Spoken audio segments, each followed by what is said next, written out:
नमस्कार यूट्यूब के दर्शकों, श्रोताओं, फेसबुक के पाठकों। अभी मैं सूरत में हमारे दक्षिण गुजरात वीर नर्मद दक्षिण गुजरात यूनिवर्सिटी के कन्वेंशन हॉल में हूँ और आज मैं भाग्यशाली हूँ। मेरे साथ हमारे आकाशवाणी के राजकोट केंद्र के सेवानिवृत्त उद्घोषक श्री भरत भाई याज्ञनिक बैठे हैं और वे उनकी बारे में कुछ बात करेंगे। तो ये काफ़ी सालों रेडियो आकाशवाणी राजकोट के उद्घोषक रहे और ख़ास बात यह है कि उनके फैमिली में 3 लोग आकाशवाणी राजकोट के अनाउंसर के रूप में जुड़े हैं। उनकी श्रीमती जी रेणुबेन याज्ञनिक और उनके बेटे राजू भाई याज्ञनिक। तो ये आज हमारे भाईजान तो काफ़ी सालों से है रेडियो श्रोता के रूप में उद्घोषक के रूप में। आज पहली बार उनसे मिलने का मुझे मौका मिल रहा है और आज वे इधर सूरत में पधारे हैं अपने एक नाटक को लेकर। स्टेज के आर्टिस्ट रहे और अपनी कला संस्था कला निकेतन वो चलाते हैं राजकोट में। तो उसके नाटक उपलक्ष्य में सूरत आए तो आज उनका स्वागत है। नमस्कार भरत भाई। नमस्कार। तो पहले तो मैं आपको जो सबसे पूछता हूँ वैसा ही सवाल पूछूँगा, आप रेडियो की दुनिया में कैसे आए? रेडियो की दुनिया में आना तो एक अकस्मात था। कोई ऐसी मेरी कोई मंशा नहीं थी, ना तो कोई मैंने ऐसे ठोस प्रयास भी किए थे। लेकिन मैं बचपन से ही नाट्य प्रवृत्ति ड्रामा के साथ जुड़ा। मेरे पिताजी भी पृथ्वी थिएटर्स में, पापा जी पृथ्वीराज कपूर के शागिर्द थे। उनके साथ नाटक की शागिर्दी की, उनसे सीखा। और जब 1949 में सौराष्ट्र में गाना हुआ तो वहाँ पर अपनी सरकारी नौकरी के साथ तो ये ड्रामा के बीच जुड़े। उसी ड्रामा की मेरे शौक मुझे रेडियो का खींचा। तो 1961-62 में सबसे पहले मैंने ड्रामा ऑडिशन दिया रेडियो के लिए राजकोट में और मैं बी हाई ग्रेड ड्रामा। तो ड्रामा के मेरे जो परफॉर्मेंस 1 साल तक चलती रही, उसी परफॉर्मेंस में मुझे भाई व्यास, उनको मेरी आवाज़ अच्छी लगी, मुझे मेरी जो अदायगी थी वो भी उनको अच्छी लगी। तो उन्होंने मुझसे कहा कि देखिए कि यहाँ पर हमारे कैजुअल अनाउंसर की जगह है कुछ होती है, अगर आप चाहें तो हम आपको निमंत्रित कर सकते हैं कैजुअल अनाउंसर के तौर पर। आप आइए, आपकी आवाज़ अच्छी है, आपके अल्फाज शब्दोच्चार बड़े अच्छे हैं, तो हमें लगता है कि आप अनाउंसर के रूप में सक्सेस होंगे। हमें आप में आदर्श उद्घोषक दिखाई देता है। अब ये तो मेरी तो कल्पना की बात है, लेकिन उनको मुझ में एक आदर्श उद्घोषक दिखा, मुझे भाई व्यास का। तो उन्होंने मुझे बुलाया रेडियो पर। 1 साल पहले आजमाइश के तौर पर मुझसे कहा गया कि आप ये कैजुअल अनाउंसर के काम कीजिए। फिर 1 साल हुआ, 2 साल हुए, 3 साल हुए, ऐसे ही मेरी सेवाएँ 3 साल तक की। उसी दौरान यहाँ पर नियमित उद्घोषक की जगह बनी। तो मुझसे कहा गया कि आप इसका इंटरव्यू दे दीजिए और आप आ जाइए अगर आपको ये मीडिया अच्छा लगता है। तो अच्छा तो मुझे लगा ही था, तभी तो मैं 3 साल तक रहा। और मैं 1965 जनवरी से आकाशवाणी राजकोट का नियमित उद्घोषक बना। परमानेंट जॉब मेरी वहाँ पर लग गई, जो 2003 नवंबर तक चली। तो मुझे याद है जहाँ तक कोई जय भारती कार्यक्रम और आपका प्रेजेंटेशन 1962 से ही 65 से ही चालू हुआ था। हाँ, जय भारती का प्रसारण पाकिस्तान के सामने जो युद्ध हुआ था उसी की ज़रूरत के मुताबिक 15 अगस्त 1965 से जय भारती कार्यक्रम शुरू हुआ और शुरू से ही हम उस वक्त जो अनाउंसर थे वो सब जुड़े हुए थे उसमें। और धीरे धीरे जय भारती कार्यक्रम की ख्याति राज्य के बाहर भी हाँ, फैलने लगे। तो पूरे पश्चिम भारत के अंदर आपका केंद्र सुनने वाले लोग थे, गुजरात के बाहर भी, महाराष्ट्र में, और राजस्थान राजस्थान में, यूपी, एमपी, हरियाणा, हर जगह पर राजकोट का ये जय भारती कार्यक्रम। उस समय परिस्थिति ऐसी थी कि ज़्यादा इंडस्ट्रियलाइजेशन, ज़्यादा ट्रैफिक इतना था नहीं, तो मीडियम वेव स्टेशन भी काफ़ी लंबी दूरी तक ठीक से सुनाई पड़ते थे, तो ये एक फ़ायदा हुआ था।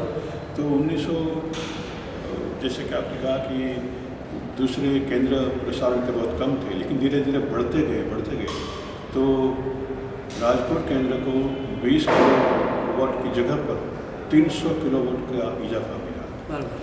और 1979 के बाद 300 किलोवाट की प्रसारण क्षमता होने के कारण पश्चिम बंगाल, उत्तर में हिमालय, कश्मीर तक पाकिस्तान के श्रोता भी हमारा जय भारती कार्यक्रम हाँ सुनते हैं। और ये मुझे बताते हुए बहुत खुशी हो रही है कि आज मैंने radio Ceylon global listeners group बनाया है, तो उसमें कई पाकिस्तानी श्रोताओं, हमारे भारतीय संगीत के, फिल्म संगीत के बहुत बड़े रसिया है, कभी कभी तो हमसे भी ज़्यादा, और वे हमारा जैसे लोगों को संपर्क रखने के लिए कोशिश करते हैं।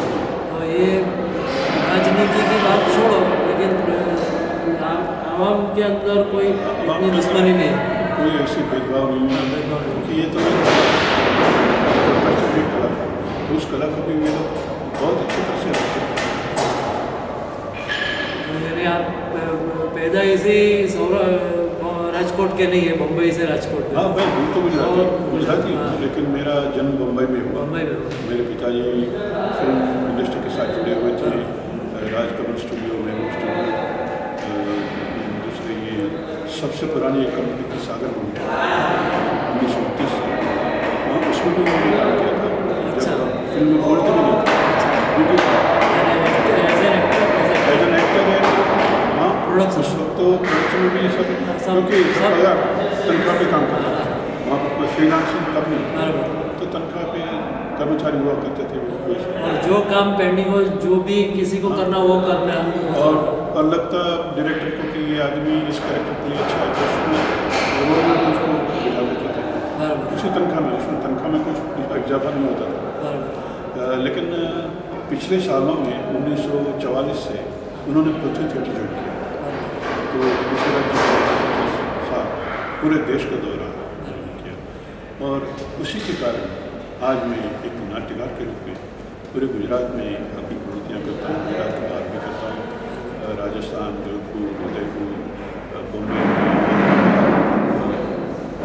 पश्चिम बंगाल में कलकत्ता और कल्याणी तक मेरे नाटक, शिमला में जो उर्दू नाटक करके है। अच्छा।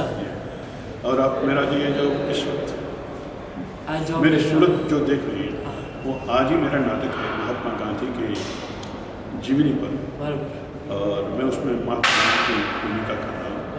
इसलिए आज मैंने सब निभाया, मेरी दाढ़ी भी निकलवाई, और मैं दाढ़ी खूबसूरत सी, और दाढ़ी और बालों से मेरी यानी आधा गेटअप है, ये मेरा टेम्पररी गेटअप, आधा गेटअप हुआ था। आधा गेटअप। तो जय भारती कार्यक्रम में पहले तो पूरा फौजी भाइयों का प्रोग्राम था, और राजकोट और भुज से भी आता था। बाद में मुझे याद है कि ये अकेले राजकोट का हो गया था, वो आपका जो अहमदाबाद से अलग प्रोग्राम आता था। तो लेकिन राजकोट का ये प्रोग्राम जो आप शनि रवि जो रविवार को खास देते थे कभी कभी, और वो कौन है, तो उनके लिए सोचता है कोई भी स्टेशन को छोड़कर वहाँ सुई घुमा देते थे। सही फरमाया, बिल्कुल विविध भारती के जो आज कार्यक्रम फॉर्मेट है उसके मुताबिक उनसे भी एडवांस ये प्रोग्राम था। आपने बिल्कुल सही फरमाया। विविध भारती में आज जो कुछ हो रहा है वो आज से 25-30-35 साल पहले यही सब श्रेणियाँ आती थी, इंटरव्यूज भी आते थे, फिल्मकारों के, संगीतकारों के, गीतकारों के, मनोरंजक श्रेणियाँ थी जिसमें अलग अलग विषय को ढूंढकर प्रोग्राम बनाया जाता था, गीत हुआ करता था। इसीलिए तो उसका टाइटल ही था कभी जो कुछ भी होता था कभी कभी, नियमित रूप से कोई एक प्रोग्राम फिक्स नहीं था कि जिससे ये बात त्योहारों के दरमियान त्योहारों का रंग उसमें कोई किसी का आकस्मिक निधन हो गया तो मेरे ख्याल से सबसे पहले गीतांजलि भावांजलि जो दी जाती थी कभी कभी के जरिए दी जाती थी।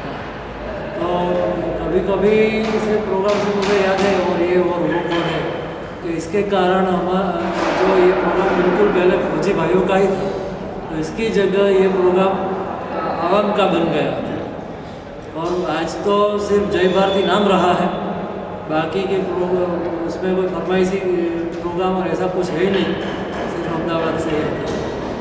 तो बाद में थोड़ा नाटक के बारे में भी आप बताइए।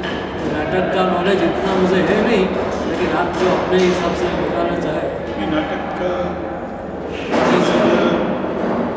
तो जन्मजात हर मनुष्य में होता है, उसे पता नहीं होता है कि मैं भी एक कलाकार हूँ। हर इंसान कलाकार होता है। हमारे नाटक की एक परिभाषा ये बोलते हैं इंसान मात्र कलाकार होता है, सिर्फ उस कला को उसमें से बाहर निकालनी होती है और जिसमें ऐसे जिन्स ज़्यादा होते हैं वो नाटक आपको ले जाते हैं।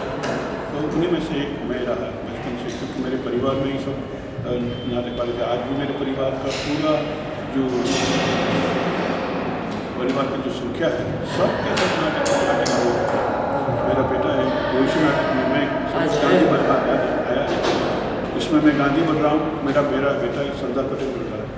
तो दोनों के पिता पुत्र के जुड़ी पटेल और गांधी के रूप में मंच पर लोग देखते हैं। और रेडियो राजकुमार अभी मुझे तो लगता है कि उनसे भी इधर बात करनी चाहिए यहाँ जब मसरूफियत इतनी है स्टेज पर काम काज चल रहा है तो वक्त ही नहीं मिलेगा। मैं भी वहाँ से अब चुरा कर आपसे बात कर रहा हूँ ताकि हमें सुनता एक मौका मिला है और बात क्योंकि ये एक मीडिया ऐसा है इंटरनेट का जी कि जब अपने आप जब चाहे कोई भी समय देख सकता है। समय की पाबंदी इस प्रकार नहीं है कि रेडियो पे आया और चला गया और चुप गए, अपनी सहूलियत के अनुसार देख सकते हैं। આપણે કેટલીક વાતો આપણે તો ગુજરાતી ભાષી છીએ, जी जी હવે થોડુંક આપણે ગુજરાતીમાં પણ વાત કરી શકીએ। એટલે આપણે हिंदी से हम जो हिंदी बोल रहे हैं वो ज़्यादा मास तक पहुँचने के लिए बोल रहे हैं, लेकिन अपनी भाषा तो हम याद रखते ही है। એટલે આપણે કેટલીક વાતો ગુજરાતીમાં પણ આપણે કરીએ। यूँ भी हम देखते हैं कि हिंदी फिल्म पूरे हिंदुस्तान में देखी जाती है, लेकिन गुजराती फिल्म सिर्फ गुजरात में लोग देखते हैं। मराठी फिल्म होती है फिर मराठी देखते हैं। तो આપણે ગુજરાતીમાં પણ કારણ કે જય ભારતી સિવાયના બાકીના તમામ ઉદ્ઘોષણાઓ મારા કાર્યક્રમો ગુજરાતીમાં જ આવતી હતી। પછી યમુગંદીના લોકગીતો હોય કે કોઈ નાટકની વાતેમાં થતી હોય કે કોઈ વાર્તાલાપ કે લોકવાર્તાલાપ ગુજરાતીમાં જ કહેવાનું રહેતું। અને હું એકચ્યુઅલી મારું પોસ્ટિંગ ગુજરાતી ઉદ્ઘોષક અમારા કોન્ટ્રાક્ટમાં પણ લખાતું ગુજરાતી ઉદ્ઘોષક, એટલે હિન્દી તો અમારી વિશેષ કે ગુજરાતી હોવા છતાં પણ આટલું સારું હિન્દી બોલી શકે છે। અને બીજી એક વાત એ થઈ કે તમે તમારી સ્ટાઇલમાં કોઈ ઉતાર ચઢાવ કૃત્રિમ કર્યા નથી અને છતાં તમારો પ્રભાવ ઉપેલો છે। એક સહજતા, કારણ કે અમે અમારા ગુરુવર્યો જે હતા ગીતુભાઈ વ્યાસ, રેન્દ્રલાલ ગાંધી, સુશ્રીકાંત, આ બધા સમાજના ભારતીય જે બધા હતા એ લોકો પાસેથી એમ શીખ્યા કે તમારે સહજ માઇક્રોફોન સામે પણ સહજ રહેવું જોઈએ અને કેમેરા સામે પણ એટલા સહજતાથી તમારે તમારું પરફોર્મન્સ કરવું જોઈએ। અને એ સાહજિકતાનો જે આનંદ છે તો જ એ શ્રોતા કે દર્શક લઈ શકે। અને આ વસ્તુ ગોપાલ શર્માજીએ પણ બહુ સારી રીતે આત્મસાત કરી। સાચી વાત છે, બિલકુલ સાચી વાત છે। ગોપાલ શર્માજીને હું જ્યારે રેડિયોમાં નહોતો ત્યારે मैं तो खुशकिस्मत हूँ कि वो तो मेरे घर सूरत में आ भी गए एक बार और एक उनसे भी ऐसा इंटरव्यू करने का और इस मंच पर रखने का मुझे मौका मिला है, तो ये मेरी खुशकिस्मत है। तो आज मुझे इतने व्यस्त समय में से समय दिया, इसलिए आपका धन्यवाद। जी दरअसल मैं कुछ भी मैंने सोच ही रखा था कि जब मैं स्कूल जाऊँगा तो पीयूष से मुलाकात करूँगा, लेकिन बहाने में जाना होगा और मैं उसमें फिर भी मैंने सोचा था आपसे मुलाकात करनी, चाहे थोड़ा समय मिले, जितना भी समय मिले। ज़्यादा विस्तार से फिर कभी भविष्य में बात करेंगे। लेकिन आज जितनी भी बातें हुई हैं जिसमें रेडियो ब्रॉडकास्टिंग किया मेरी जो नाट्य प्रवृत्ति है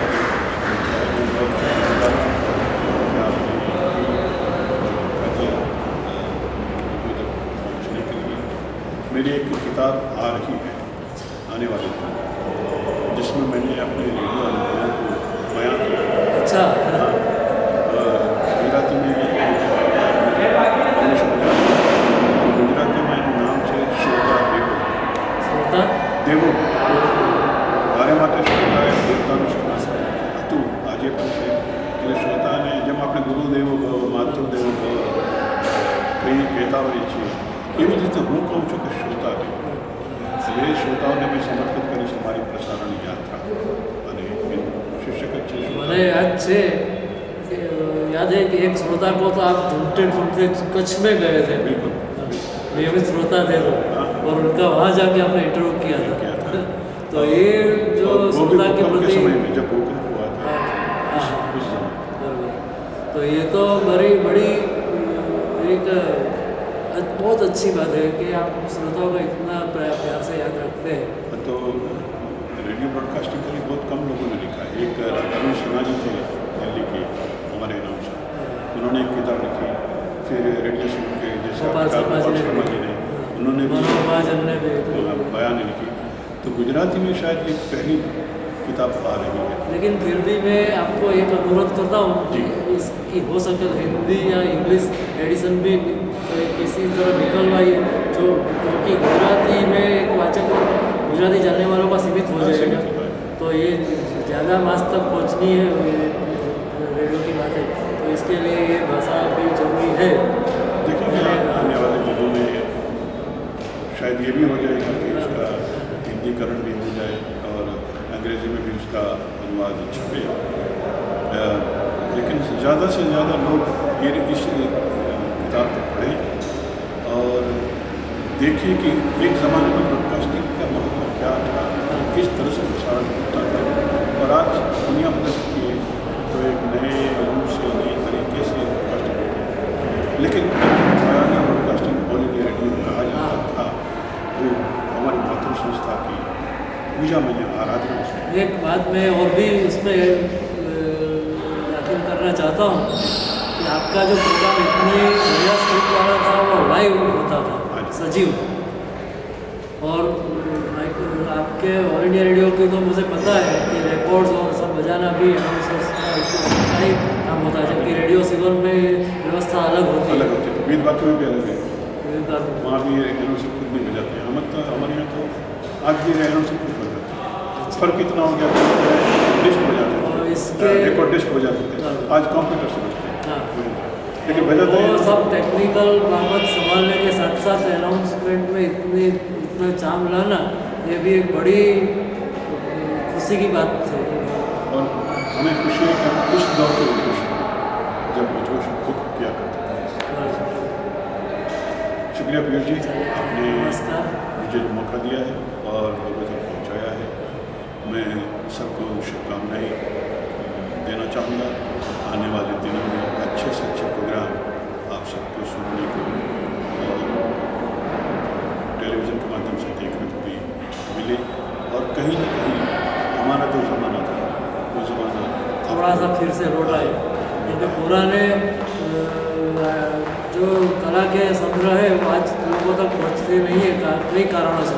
उसमें मैं ज़्यादा पढ़ना नहीं चाहता लेकिन जो पुराने जो आज वर्जन सॉन्ग्स का काफ़ी गुजराती में भी चला है रेडियो पे भी चला है वो थोड़ी दिक्कत की बात है। जैसे तारी आँखना अपनी आज हमने हेमंत पंचाल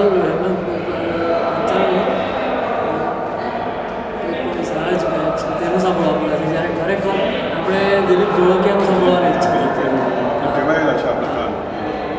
ભલે નવા કલાકારોને સ્થાન મળે જૂના કલાકારોની કલાને ભોગે કે એને ભૂલાવવામાં નાખીને તો નહીં જ મળે નવાએ પોતાનું એક નવું સર્જન કરવું તો જે કલાની કિંમત ઓછું થાય છે। ચલીએ તો ધન્યવાદ। ચાલો ઈચ્છીએ કે સારું રેકોર્ડિંગ થયું હોય અને આપણે આપને ઉપયોગી થાય